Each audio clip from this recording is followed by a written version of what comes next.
Rangoli international સ્કૂલના આવેલા સૌ તમારા ગુરુજનો, ભલા વિદ્યાર્થી ભાઈ બહેનો, તમારા મનમાં એવો વિચાર આવતો હશે કે આપણે કઈ જગ્યાએ આવી ચડ્યા છીએ. તમે સૌથી પહેલાં ત્યાં ઉતર્યા ત્યારે એ અમારો જૂનો આશ્રમ છે. ત્યાં પણ આવા જે પ્રભુજીઓ, અમે આશ્રમની અંદર આ જે લોકો છે એમને અમે પ્રભુજી તરીકે ઓળખીએ. હવે એ તમને એમ થશે કે આ પ્રભુજીઓ આવ્યા ક્યાં છે? તો આ બધા જે લોકો જે છે એ બધા જ રોડ ઉપરથી સાવ એકદમ ગંદી ગોબરી જગ્યામાં, કોઈ ધર્મશાળાએ, કોઈ બસ સ્ટેન્ડ ઉપર, કોઈ રેલવે સ્ટેશન ઉપર તમને એવા કેટલાક વ્યક્તિઓ એવા જોવા મળશે કે બિલકુલ એકદમ એમના વાળ વધી ગયેલા હોય, કોઈ દિવસ સ્નાન કર્યું ના હોય. તમે ઘણી વખત તો એવી અવસ્થામાં જ એવા આવે છે કે એના માથામાં ક્યાંક પીડા પડ્યા હોય, પગ સડી ગયેલો હોય. તો એવા વ્યક્તિઓ મૂળ તો એ બધા આપણા પરિવારજનો જ છે, પણ આપણે આજે જોઈએ છીએ કે જેમ સમય બદલાય છે, જુદી જુદી પેઢીઓ જેમ બદલાય છે, જેમ આપણે એમ કહીએ કે આપણને આઝાદી મળી 1950 પછી પ્રજાસત્તાક બન્યા, તો એ વખત એ જે જન્મેલા છે 60 કે એના 50-60 પછી જન્મેલા જે પેઢીને આપણે એક્સ જનરેશન જેને કહીએ, જે અમારી પેઢી છે, એના પછીની જે પેઢી આવી 60 પછી 60-70 પછીની પેઢી, જેને મિલેનિયમ, એટલે આ તમારા ગુરુજનો જે છે એ બધા મિલેનિયમ જનરેશનના છે. અને તમે બધા જે છો એ બધા 80 પછીના કે 90 પછીના એક્સ જેન એટલે એન જેન એ જનરેશન. હવે આ ત્રણ પેઢીઓ વચ્ચેનો એ તફાવત છે. અને એ તફાવત એટલે માણસોને સમજવામાં, પરિવારને સમજવામાં, પરિવારના મૂલ્યો વિશે સમજવામાં દરેકની માન્યતાઓ જુદા જુદા પ્રકારની હોય છે. એટલે અત્યારે એવો જમાનો કે બધી જનરેશનો એટલી બધી બદલાઈ ગઈ છે કે અત્યારે ઘરની અંદર તમારા પરિવારજનો જ હોય તો એ પરિવારજનોની અંદર તમે જોજો કે આજે ઘરડાઘરોની સંખ્યા વધતી જાય છે.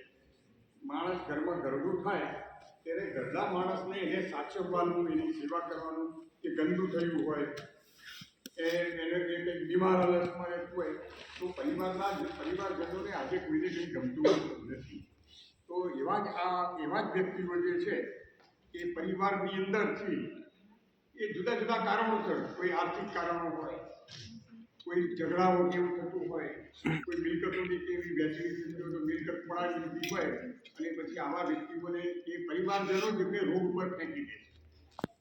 અને ફેંકી દે એટલે આ લોકો જે રોડ ઉપરથી એમને જે મળે છે એ બધા ભીખ માગતા નથી. જ્યાં જગ્યાએ તમે એવી જગ્યાએ, એવી ગંદી ગોબરી જગ્યાઓ, પાણીનું ખાબોચિયું હોય, આજુબાજુ પુષ્કળ ગંદકી હોય, એની અંદર જ પડી ગયેલા, કોઈની પાસે કશું ખાવાનું કેવું માંગે નહીં, એવી અવસ્થાઓ એમાં પડી ગયેલા હોય. ત્યારે એ વ્યક્તિઓને અમને જ્યારે કોઈ આપણે અમારી બધી જુદી જુદી જગ્યાએ હેલ્પલાઇન છે, એટલે એવા નંબરો આપેલા, એવી સંસ્થાઓ છે, જેમ કે તમે મહેસાણાથી આવો છો તો મહેસાણામાં એવા કેટલીક અમારી હેલ્પલાઇન છે. તો એ હેલ્પલાઇનવાળા વ્યક્તિઓ આવા વ્યક્તિઓ જ્યાં કંઈ રોડ ઉપર પડ્યા હોય તો એનો વિડીયો ઉતારીને પછી અમારી સંસ્થાને અહીંયા આગળ વિડીયો મોકલાવી અમે એનો અભ્યાસ કરીએ, એમને ખબર પડી જાય કે હા કે ભાઈ આ સેવાને લાયક છે, એ માણસ જ છે. પછી અમે અહીંથી અમારા 2 સેવા સાથીઓ અને અમારી એમ્બ્યુલન્સ ગાડી ત્યાં જાય તો એ વ્યક્તિ જ્યાં પડ્યો હોય ત્યાંથી હવે પડ્યો હોય ત્યારે તમને નવી લાગશે કે આ બધા જે વ્યક્તિઓ છે ને ત્યાં પડી રહેલા, કોઈને 5 જોડી કપડો પહેરેલો હોય, કોઈને 10 જોડી હોય, 20 જોડી. અહીંયા આગળ અમારા અહીંયા આગળ નમૂના એવા છે કે જેમ કે પાછળ પેલા ટૂંકીવાળા બિલ્ડેજ છે ને, એને અમે મીરા દાતારમાંથી લાવેલા અમદાવાદ, ત્યારે એના શરીર પર લગભગ 21 જોડી કપડાં હતો. એના પર બધા 21-25 જોડી કપડાં. તો એને અમે પહેલાં ત્યાં અમારા સેવા સાથીઓ જાય, એને સમજાવીને પછી અમારી એમ્બ્યુલન્સની અંદર એને બેસાડે. ત્યાંથી અમે પોલીસ સ્ટેશને એને લઈ જઈએ, એટલે પોલીસ સ્ટેશન ઉપર પછી એના નિવેદન લઈએ એને પૂછીએ કે જે કંઈ જાણતો હોય કેટલાક બોલી શકે, તો એના પરથી જેમ આપણે સ્કૂલની અંદર તમે દાખલ થાવ ત્યારે ફોર્મ ભરવાનું હોય એમ એનું ફોર્મ ભરીએ. ફોર્મ ભરીને પછી 2 ફોર્મ ભરીએ, તો એક કોપી એટલે પોલીસ સ્ટેશન ઉપર રાખીએ. પોલીસ એમ કે સિક્કો કરીને આપે એટલે એનો અર્થ એવો થયો કે આ વ્યક્તિને મેં તમારા જ્યુરિડિક્શનમાંથી, તમારા એરિયામાંથી એને અમે અમારા આશ્રયની અંદર સેવા માટે લઈ જઈએ. તમારી પરવાનગીથી, પોલીસ પરવાનગી આપે તો જ એને અહીંયા આગળ લાવવાના. આ આખી સંસ્થા છે બધા નિયમોથી, કાયદાથી ચાલે છે. આના નિયમો પણ જેમ સ્કૂલના નિયમો હોય ને એમ આના પણ નિયમો હોય. તો એ વ્યક્તિને ઉઠાવીને લાવ્યા પછી, આશ્રમમાં લાવ્યા પછી તમે જોયા તો એના તો વાઘ બધા કેટલા બધા ઉડી ગયેલા હોય. એક ઘણા તો એ કાકા થેલો ભરે એટલા વાઘ એને અમારે ઉતારો પડે. એના માટે આ સલૂન છે, અહીંયા આગળ લાવીએ ને અહીંયા આગળ બેસાડવાનું એને, એટલે એના શરીર ઉપરના સંપૂર્ણ એના પહેલાં તો વાળ સાફ કરવાના, પછી એને બાથરૂમમાં લઈ જઈને એને નવડાવવાનું. એટલે એને સાબુ, શેમ્પુ, આ બધા સેવા સાથીઓને બધા બીજા પ્રભુજીઓ તૈયાર થયેલા હોય તો એને નવડાવે, ધોવડાવે, ચોખ્ખા ઘા પડ્યા હોય, કીડા પડ્યા બધા ચીકિયાથી આ બધા લોકો એ કાઢે છે ઘણા ચીકિયાથી કીડા સાફ કરે હોય. અને પછી એને ડ્રેસિંગ કરવાનું. બીજા દિવસથી એને ત્યાં હોસ્પિટલમાં લઈ જઈએ, એનું સંપૂર્ણ મેડિકલ ચેકઅપ કરાવ્યું. મેડિકલ ચેકઅપ કર્યા પછી એની સંપૂર્ણ ફાઇલ બની જાય અને ફાઇલ પ્રમાણે પછી એની અહીંયા આગળ ટ્રીટમેન્ટ થાય. અને અહીંયા આગળ તમે અમારું રસોડું જોયું ને, ત્યાં આખો રસોડાનો સ્પેશિયલ સ્ટાફ છે. એટલે રસોડાની અંદર જેમ તમે પરિવારની અંદર આપણા મા બાપ જેમ રસોઈ બનાવીને તમને ખવડાવે એમ અહીંયા આગળ એ રસોડાની અંદર એમને ગરમ ગરમ ભોજન, સાદું સાત્વિક ભોજન એમને ભરપેટ જમાડીને પછી તમે જોયું આપણે તમે ત્યાં પણ જોયું છે ને કે દરેકની પથારીઓ અલગ અલગ હોય. આપણે ઘરની અંદર જેવી વ્યવસ્થા હોય એવી અંદર સુંદર મજાની એને પથારી મળે. એટલે સવારે ઉઠાડવાના, પાછા ઉઠાડીને પછી જો આ એમના બાથરૂમ હોય, આપણે ઘેર બાથરૂમ હોય એના કરતાં અહીંયા આગળ થોડા જુદા પ્રકારના, એટલે મોટું બાથરૂમ આવે. એટલે એકી સાથે 5-5 જણને એને રોજે રોજ એમને નવડાવવાના. એમના માટેના બાજુમાં ટોયલેટ બ્લોક છે. એટલે ટોયલેટ આપણે તો ઘરમાં કેવા બારી બારણાવાળા હોય ટોયલેટ, અમને એવા રાખીએ તો બધા આ બેસને પછી ટોયલેટ એટલે ઓપન ટોયલેટ હોય. અને એ ઓપન ટોયલેટની અંદર બારી બારણાવાળા ટોયલેટ આપણે રાખી શકતા. તો એ પ્રમાણે એમની અંદર બધી સંપૂર્ણ વ્યવસ્થા છે. એની અંદર તમે જુઓ કે એમને રહેવા માટેના બધા જુદા જુદા વોર્ડ છે. વોર્ડની અંદર દરેકની અલગ અલગ પથારી છે અને અહીંયા આગળ એમને બંધ રાખવું પડે પાછું. હવે સવારે નાસ્તો થાય, નાસ્તો થયા પછી અમારો એક આરોગ્ય કર્મચારી, તો એની દરેકની આરોગ્યની ફાઇલો લઈને રૂબરૂ દવા આપવાની એટલે ગોળી આપી જ્યારે મૂકી દેવાની નથી. બાજુમાં પાણીની ડોલ હોય, પ્યાલો હોય તો નજર સમજીને ગોળી આપવાની દવા હોય. અને આમાંથી લગભગ 95% દરેક એ બધા થોડા મેન્ટલી હોય છે. એટલે એને દરેકને દવા હોય. પછી એને કોઈ બીજું દર્દ હોય તો એની પણ દવા એને આપવામાં આવે. એટલે દવા આપ્યા પછી એમના ટાઈમ ટેબલ પ્રમાણે બીજી એક્ટિવિટી પણ કરે. કોઈ રસોડાની અંદર મદદ કરે, કોઈ સાફ સફાઈમાં કોઈ મદદ કરે. જેની જેવી આવડત, જેની જેવી ક્ષમતા હોય એ પ્રમાણે એ સંસ્થાની અંદર એ કામકાજ કરે.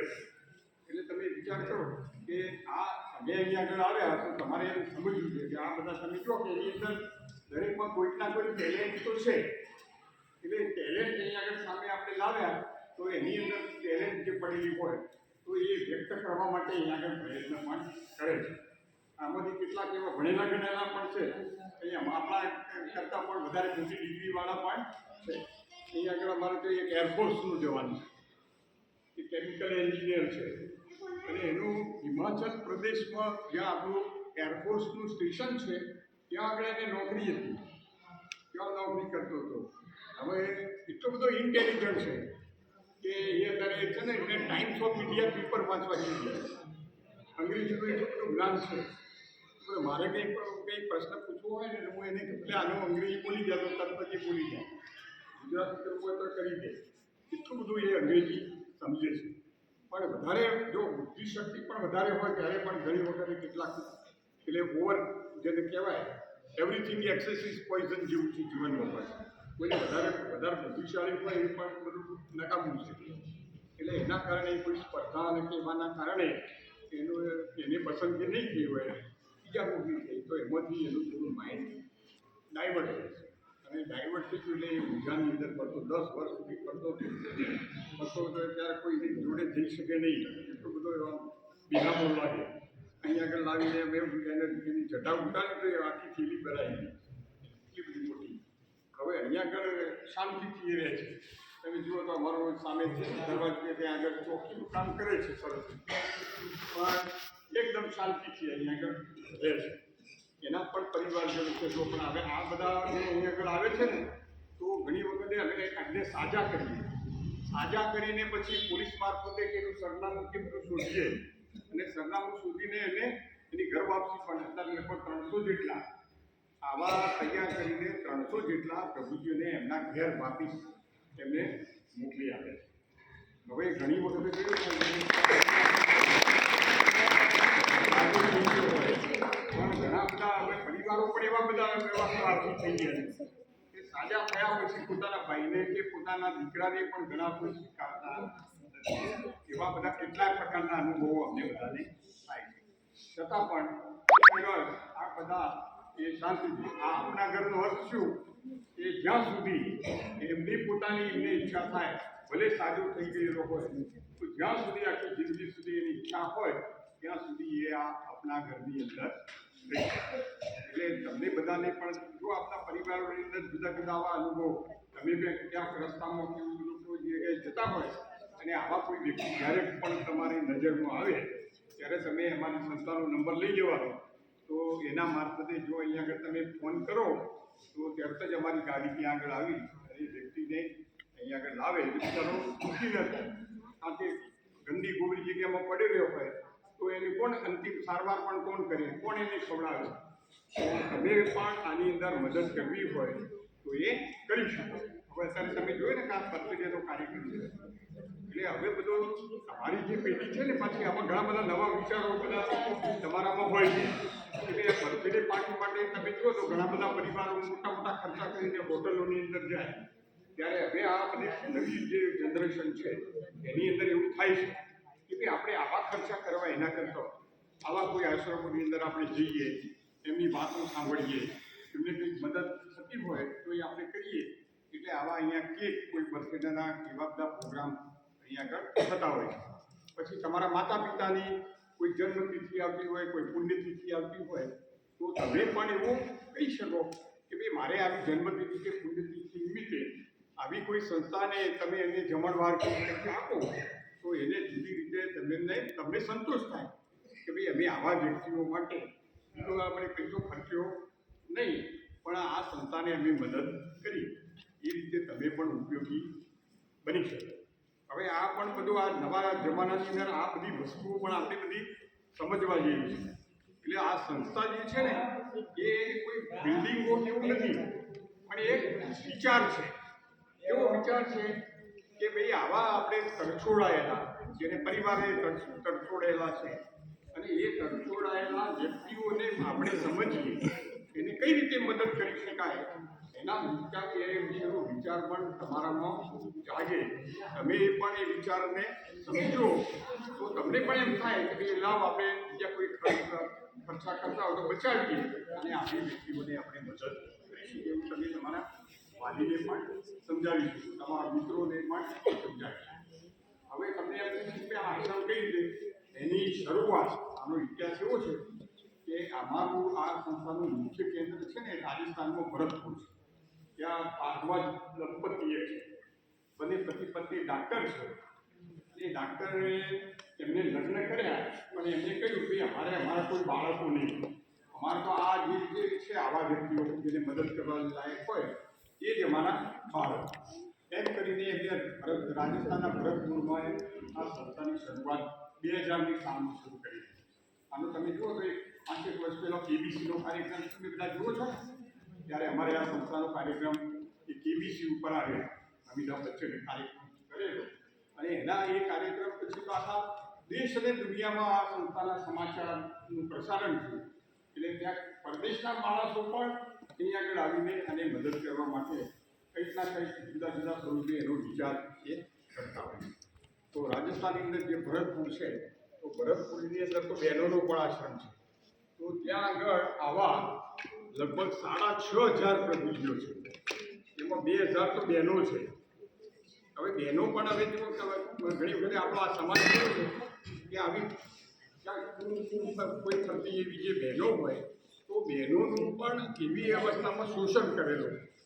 હવે શોષણ કરે ત્યારે એની કેવી પરિસ્થિતિ, પ્રેગ્નન્ટ બને, તો એવી પ્રેગ્નન્ટ બહેનો પણ ત્યાં આગળ આપણે આશ્રમની અંદર લાવીએ, પછી એની પ્રસૂતિની એ સગવડ થાય, એની બધી સેવા સારવાર થાય. ત્યાં અમારા ભરતપુરની અંદર આજે એવા લાવારીસ જે પ્રેગ્નન્ટ બહેનો હતી તો એમના માટે બધી સ્પેશિયલ સગવડો છે, તમામ પ્રકારની, એના ભરણ પોષણની ને ખાવા પીવાની, અને એવા 100 જેટલા બાળકો એવા છે. અને એ બાળકોને ભણવા માટે ઇંગ્લિશ મીડિયમ સ્કૂલ ત્યાં આગળ બનાવી છે. ત્યારે ત્યાં પણ એક એ આશ્રમ પણ જોવા જેવો છે.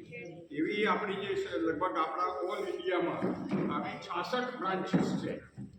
અને આપણા ગુજરાતમાં સૌથી પહેલો આશ્રમ એ આપણા ઉમતામાં છે.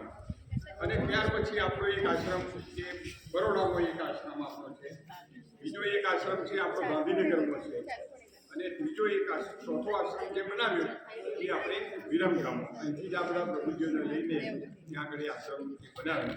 એક ચોથો એ આંબલી આશ્રમ એક અમારા મહેસાણા જોડે, ત્યાં પણ એક મોટો આશ્રમ એ બની રહ્યો છે. એટલે તમે હવે આ વ્યક્તિઓને આ કેવા છે, ક્યાંથી આવેલા છે, એ તમારે જાણવું, સમજવું, બીજાને વાત કરવી, અને આપણા પરિવારોની અંદર પણ આવા કોઈ પ્રશ્નો ન થાય એના માટે શું શું એને કાળજી લેવી એ વિચાર પણ તમારા મનમાં ઉત્પન્ન થવો જોઈએ. ત્યારે અહીં આગળ તમે બધા આવ્યા એટલે ખૂબ ખૂબ તમારું એ સ્વાગત છે. તમને આ અંગેના કોઈ પ્રશ્નો એવા હોય, કંઈ પૂછવા જેવું હોય તો એ પ્રશ્નો પણ તમે પૂછી શકો. હવે અહીં આગળ તમે આવ્યા ત્યારે તમારે જુઓ ને આ એક 2 એક્ટિવિટીમાં તો તમે જોયા, પછી આ લોકો કઈ રીતે રહેશે તો એનું પણ તમે નિરીક્ષણ જૂના આશ્રમમાં પણ કર્યું. અને 1-2 પ્રવૃત્તિઓ તમારે જેવો સમય હોય એ પ્રમાણે કોઈ રસોડાની અંદર શું શું થાય છે તો ત્યાં બહેનો હોય તો ત્યાં આગળ જશે. તમારે આના જોડે કંઈ રમત ગમત રમવાની હોય, કોઈ સાધનો લાવ્યા હોય તો એના જોડે પણ તમે રમજો. કોઈની ભાઈબંધી કરવા જેવી હોય, કોઈને પૂછવા જેવું હોય તો એ પણ તમે તમારે એ પ્રમાણેનો હોય એ તમારા ગુરુજનો જે પ્રમાણે ગોઠવે એ પ્રમાણે.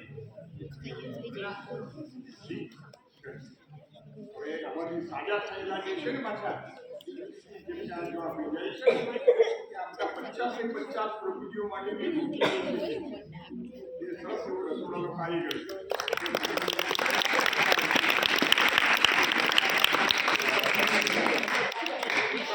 લેના હોય છે, પાણી આપવા આવતો હોય તો તમને એમ લાગે આપણે પણ આટલી બધી મહેનતથી કોઈને પાણી આપવા જતા એમાં લઈને આવે પાછું લઈ જાય, પછી આપણે લઈએ ના હોય તો એટલી સુંદર રીતે કામકાજ કરે છે. આમાંથી પણ આમાં જેમ કે છે ને આમ કે આપણે જેમ નિયમિત આપણે અઠવાડિયે પાણી કપાવવાનું તો એના માટે દર અઠવાડિયે એમના બધા માતાના માતા રોજે રોજ સવારે મારા સેવા સભ્યો સવારે વહેલા ઉઠાડે, એમને નવડાવે ધોળાવે, એમને નવા કપડાં. જ્યારે આ બધો જે છે આ ડ્રેસ છે ને એ અમારો ડ્રેસ કોડ છે. જ્યારે એને પાછી જ્યારે લાવીએ ચોખ્ખું કરી પછી આ ડ્રેસ એને પહેરાવો. હવે આમાં જો તમને નવી લાગશે કે આપણા ભાષા ભાગી જવાના કિસ્સાઓમાં બને. આ બધા એવા હોય કે ઘણી વખતે તમને આમ લાગતા હોય એવા રોજે રોજ શૂટ કરતા હોય અને ક્યારેય આપણું ગળનું ખુશીને પુષ્પો મારીને પણ ભાગી જઈ શકે એવું પણ બને છે. જેમ અમારા જૂના આશ્રમની અંદર હમણાં એક પ્રભુ એવું હતો અંજરા સુધી આવા બધા ભજન કીર્તન કર્યા અને પછી એકદમ એક પાણી પર પાણી તોડી અને ઉપરથી પુષ્પો મારીને જતો રહ્યો. એ રીતે તો એક આવડી બારી હતી નાની, એ આગળના ભાગમાં તમે જોઈ છે એવા રાખ્યું છે ને તો એવા 2 જ ખાનાવાળી ત્રણ છે ને એટલા ખાનામાંથી જો બારી કરી પછી ક્યારે સરકી ગયો એ ખબર જ નહીં એટલે એવા પછી આ વસ્તુ પકડી જાય આ ડ્રેસ ખાય એવું તમારા જેવા છોકરાઓને બધા જતા હોય એટલે એમને પકડી આ ડ્રેસવાળા તો કોણ હશે પેલા આશ્રમના હશે લાવ એટલે ફોન કરી બધી પાસે લાગી તો પછી એની અંદર પાછું બાથરૂમમાં બોલ્યું બાથરૂમની અંદર અંદર વેન્ટિલેશનની બારી પાછળ તોડી અને એની અંદરથી પાછો ઉપર ડિસ્કો મારે એટલે ત્યાંની આવા કિસ્સાઓ પણ બને જુદા જુદા પ્રશ્નો છે એક પ્રભુજીનો પોતાનો ઇતિહાસ છે કારણ કે ગમે તે ક્યાંક તો ક્યાંક એનો પરિવાર છે જ પરિવારોને અમે શોધીએ છીએ અને શોધીને પછી એને ઘરે પહોંચાડવાનું કામ કરવાનું